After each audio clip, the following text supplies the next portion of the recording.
We have seen snow from down in Beirut, but wasn't expecting this much snow. Just near Our Lady of Lebanon, we have St. Paul's Cathedral. There's a small little town here by the forest. And check out this humongous cedar tree. Well, this is the one some people are saying could be 4,000 years old. So the fossil that you see above is the biggest fish fossil in the world, actually. All of these are around 100 million years old.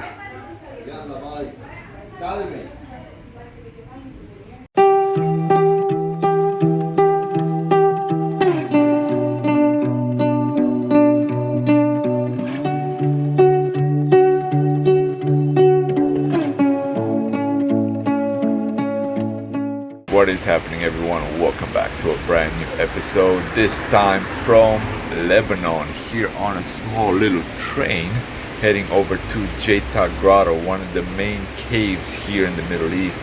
A little choo-choo train that's going to take us in the cave, supposedly. No photos, no videos in the cave, but we'll see.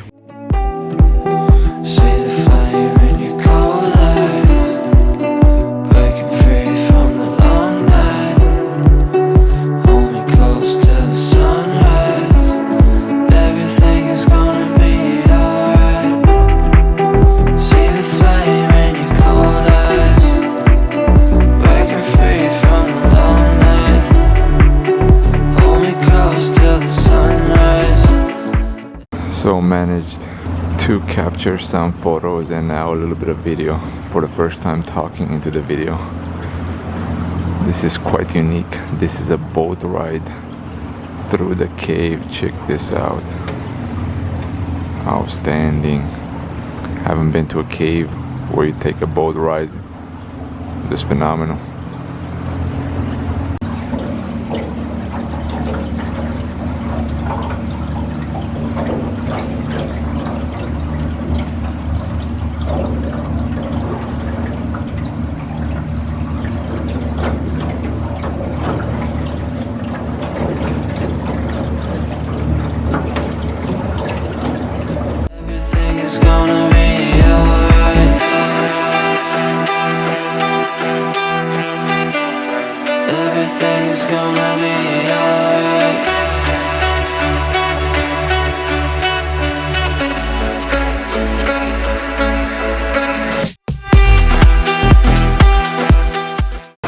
So I was able to film a little bit, not much talking, but in the end still you can get an idea of how the Grotto of Jeita looks, which is phenomenal, especially the boat ride there. First time being on a boat ride within a cave, so yeah, quite intriguing. But the landscape around it is just as superb. The river, I mean, inside there was a place where there was a little waterfall. You could not go through it, but there was a little waterfall in the cave as well, which is quite superb. Actually, the water in Beirut comes from these mountains, and it comes from the same water that's in the grotto. It's the same water that fills, in quotation, the city of Beirut. A lot of ruins all throughout Lebanon as well. Here we have a Roman bridge in a small little canyon heading up north in Lebanon towards Qadisha Valley. We're gonna make a few stops along the way. We have made it to the town of Harissa, and we're gonna go all the way at the top with teleferico in order to get a view of the city. There's a statue of Saint Mary at the top, and this is one of the ways to get up. The other way is by car. And off we go. Superb view. We have just a small little opening here where we can film, but this will do the job.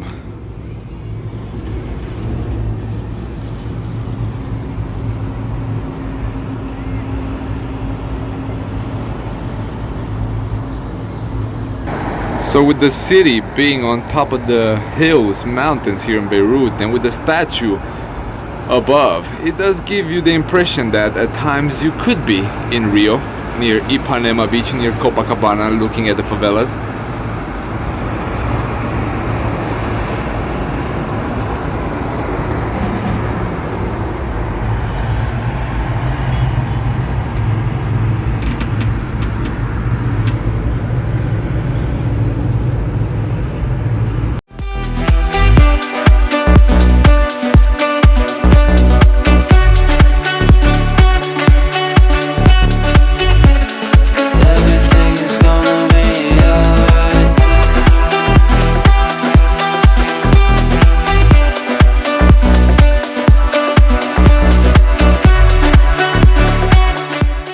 Check out this flower. And of course, exactly when I start filming, someone decided to mow the lawn here up above. But yeah, back to the flower. Haven't seen one before like this. Quite exotic. And here we have her, Our Lady of Lebanon, with a humongous church in the back. Actually, if you see the church from the city, it looks like a humongous wall. You can actually do paragliding here over the city. There was one, I'm not able to find it right now, but yeah, we've seen it going up as well. So yeah, definitely a cool experience if you're interested in paragliding. Again, hazy. I mean, ever since we left the second day in Syria, it's been hazy all throughout Syria, and coming back to Beirut it was hazy. Last night the sunset was superb. We have seen it from the car, from the top of the hills of Beirut. But again, you don't want haze in the morning. A little bit of haze in the evening is quite nice because you can see the fireball when the sunset goes down. But you definitely don't want any haze in the morning or in the afternoon. Here's a close-up of Our Lady of Lebanon with the church overlooking the superb Mediterranean Sea. Ignore the haze. Imagine it's a beautiful turquoise, which it is, but it's just covered in haze. And just near Our Lady of Lebanon we have St. Paul's Cathedral, just in front of the statue, and you can see the beautiful exquisite church behind it. We're gonna go for a little bit inside the cathedral as well, but right now just enjoying the view.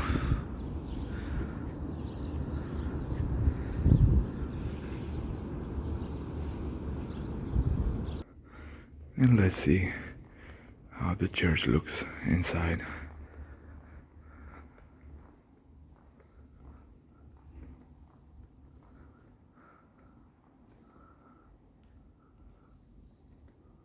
On the way to Qadisha Valley, check out the location of this monastery.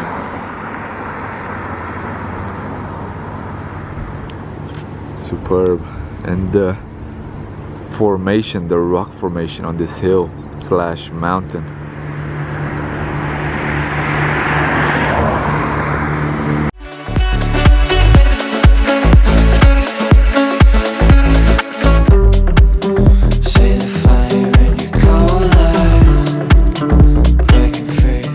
The beautiful Qadisha Valley. This is where the valley begins. Quite a bit of snow still left on the Lebanese mountains. So here in the valley, check out the location of this Maronite church with the beautiful mountains in the back. Outstanding. Gotta move out of the way. I'm right at the gateway and this car most likely is gonna go by. And inside the church, check out the ceiling painting reflecting the valley, the Kadisha Valley surrounding. Zooming in a little bit on the mountains. Yeah, this is the first time I see a church painted just with the nature surrounding it.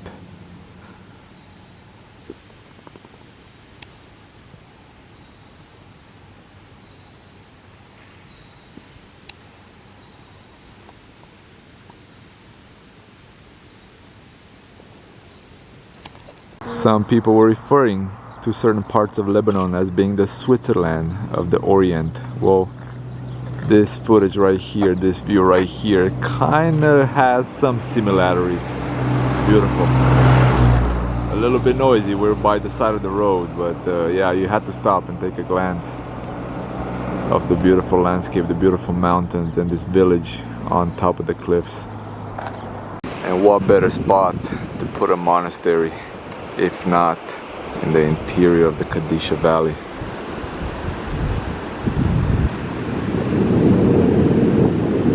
And just beside it you have a waterfall.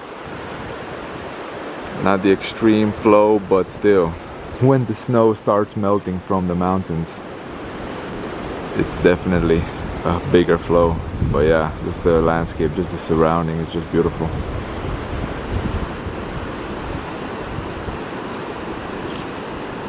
And we have made it to the monastery that you have seen in the previous footage.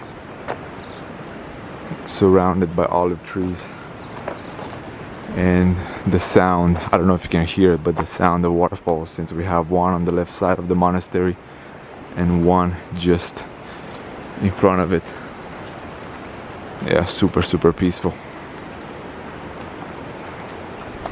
Let me show you the other waterfall.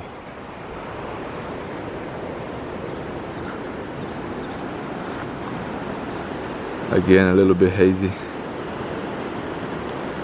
but extremely beautiful. Yeah, Kadisha Valley definitely in the itinerary for Lebanon. Sorry, Lebanon is in Romanian, Lebanon in English. So yeah, I have seen photos of Kadisha Valley online, but I was not expecting it to be this beautiful, with the small little villages, orange rooftops, the beautiful snowy capped mountains, the rocky formations, the waterfalls. Yeah, everything is way above what you see online. And check out this view just near the monastery. Yeah, landscape wise, again, Lebanon, 10 out of 10.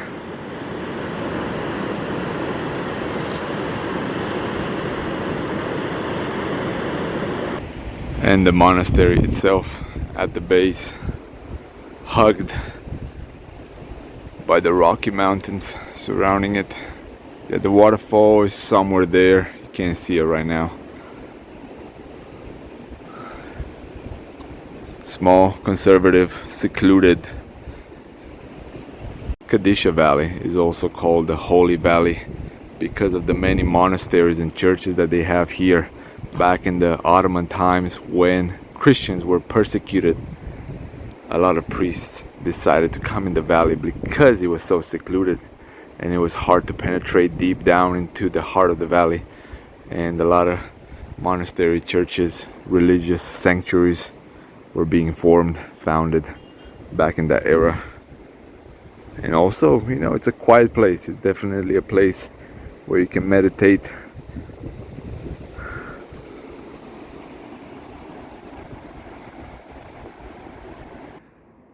And the church, small, brick, conservative church.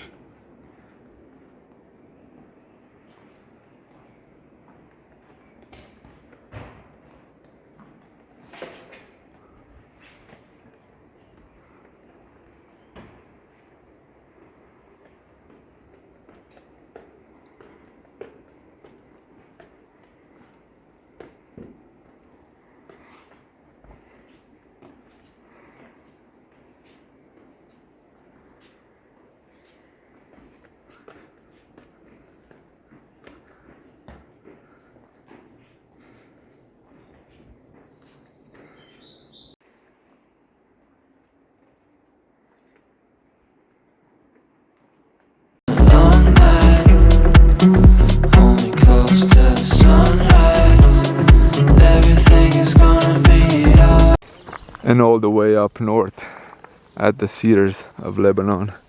And check this out, everything on the ground, well, almost everything on the ground is covered with snow.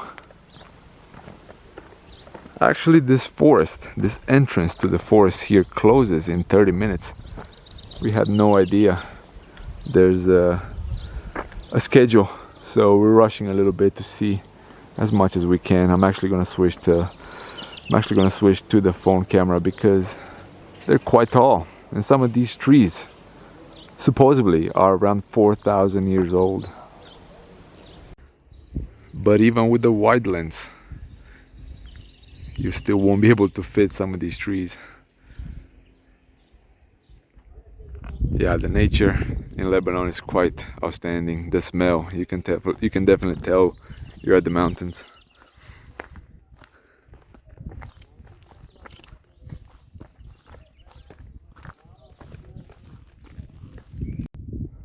We have seen snow from down in Beirut, but wasn't expecting this much snow. I mean, a month ago, this would have been completely covered. You definitely need boots. Not sure exactly how long this path is, but since we have only 30 minutes, we can definitely not go too far.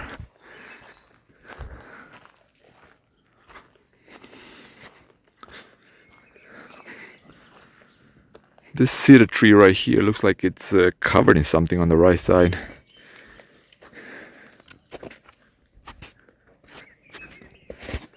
Ooh.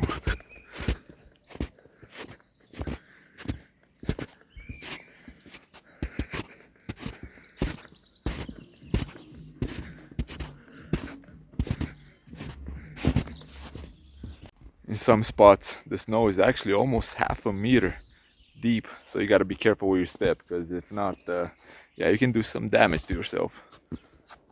But yeah, beautiful. Actually, it's quite warm, even though it doesn't look that way.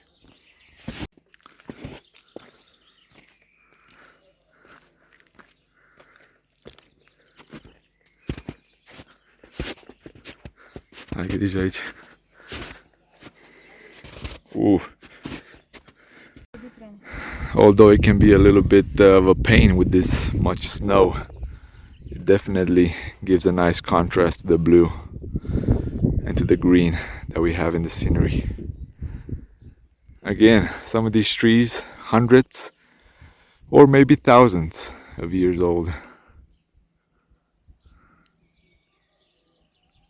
So we are realizing that we should have started the day off at the Cedars, because there's way more things to do here, and not rush it within 30 minutes. Check out that beauty. Yeah, so an advice, if you do come to Lebanon, if you do come to Qadisha Valley, do Qadisha Valley first. Don't go to Harissa, don't do the other stops. Come here first, take your time, and then head back south. So on the way to Byblos, the plan was to go to a waterfall. But, you know, due to poor planning a little bit, and we actually have to take a different route, because they were protesting on the way here. People did not have electricity in this one village for almost a week. So, yeah, they were burning fire in the middle of the road, stopping the cars. We were actually the last car that they let through in this one little town. So yeah, a little bit of luck there, so we can actually make it to Byblos as well and not go all the way around or go back or find a different route. So yeah, a little bit weird, you know. We did not have this type of situation in Syria where you expect you would have more unforeseen circumstances, but it looks like we do have that in Lebanon. So yeah, just some food for thought. So one thing I cannot throw into the video is the smell. It smells so fresh in the forest here. I mean, the snow kind of helps a little bit, the chilly air, but the smell of the cedars, quite delicious. There's a small little town here by the forest, and check out this humongous cedar tree. Well, this is the one some people are saying could be 4,000 years old. Here's a view with the entrance of the cedar forest and the mountains in the back. And in the back, right over there, is Syria. So yeah, we're really close to the Syrian border. And ending the day here in Byblos, in the old city. I'm gonna go and check out the old part. Byblos is one of the oldest cities still inhabited. You know, we visited quite a few old inhabited cities: Damascus, Aleppo, Byblos. But yeah, let's see what the old city has to offer here in the back. One of the mosques looks pretty good with the blue dome. But yeah, let's go and explore more of Byblos.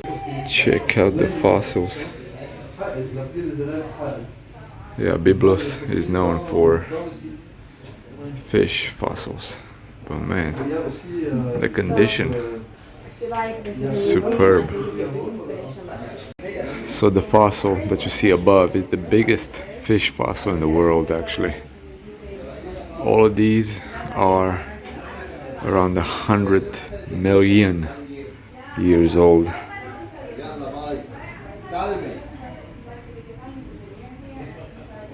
Incredible how well they're preserved. A quick walk by the promenade. Actually, you know, even though it's the second most visited city, it seems quite chill. Not very many people.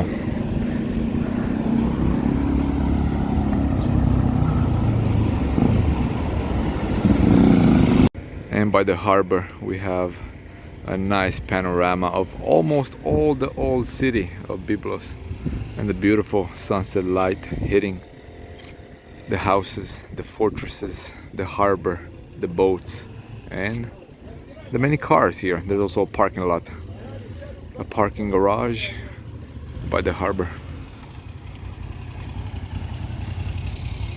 Unfortunately, the fortress of Byblos has closed around 30 minutes ago. It closed at 5. It's the cedar forest, for whatever reason, closed at 4. So yeah, everything closing early here in Lebanon. But just exploring the old harbor, the views. We're not gonna stay for sunset because we're heading over to Beirut, but definitely would have been a good spot. You know, Beirut, Byblos, they're very close to each other, so you know, for sunset, one or the other. Byblos is considered the second most visited city according to our guide here in Lebanon. Check out these flowers. They look like little bells.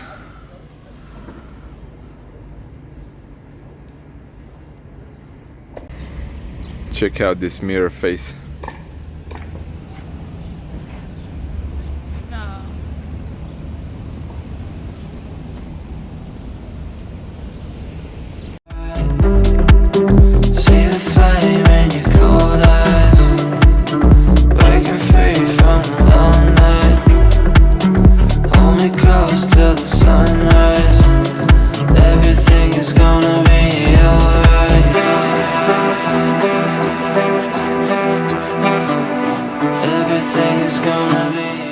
So guys, that was it from Lebanon today. Today was a day more dedicated to nature, to the landscape of Lebanon, with a little bit of historical, urban, medieval feel at the end with the Byblos. Tomorrow we're gonna have another day. We're gonna visit some of the other historical sites, cities here in Lebanon, but more of that tomorrow. Hopefully you guys enjoyed it. We do have electricity. On the plus side, forgot to mention that the